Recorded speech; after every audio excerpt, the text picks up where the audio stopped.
நசனாகிய இயேசு நாமத்தில் எல்லாருக்கும் அன்பின் வாழ்த்துக்கள். கர்த்தர் நம்மளை அளவில்லாமல் ஆசீர்வதிப்பாராக. ஓகே, அவரை தேடுங்கள் அப்பொழுது பிழைப்பீர்கள். ரொம்ப அழகான ஒரு வசனம். இஸ்ரவேல் ஜனங்கள் கர்த்தரை மோதை தேடினார்கள். கர்த்தர் அவர்களை அபிரதமாய் உலகமே திரும்பி பார்க்குற அளவுக்கு ஆசீர்வதித்தார்.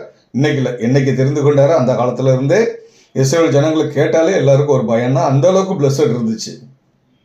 ஆசீர்வாதோட மிகுதி வந்த உடனேயே கர்த்தரை தேடுவதை விட்டார்கள், பலி செலுத்துவதை விட்டார்கள்.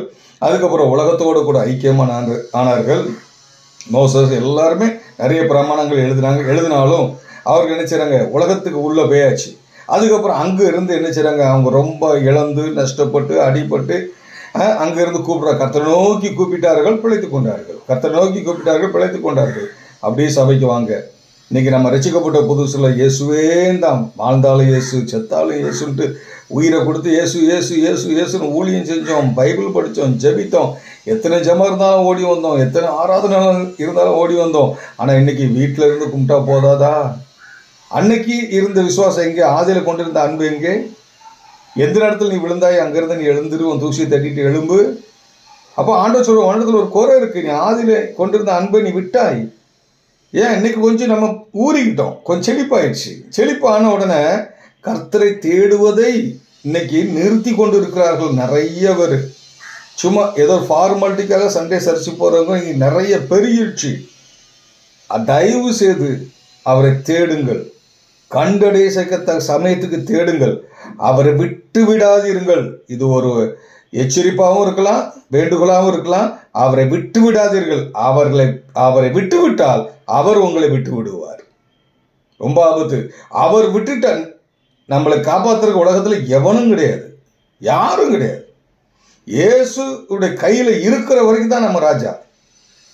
எல்லா சூழ்நிலையும் இயேசு நம்மளை காப்பாற்றுவார். ஆனால் அவர் நம்மளை கைவிடாமல் இருக்கணும்னா அவரை தேடுங்க, அவரை விட்டுறாதுங்க. ஆண்டவரே ஆண்டவரே நான் உண்மை அண்டிக் கொள்ளுகிறேன். அவரை அண்டிக் கொள்ளுகிற ஒரு பாக்கியவான். அவரே சார்ந்து நெல்லுங்க.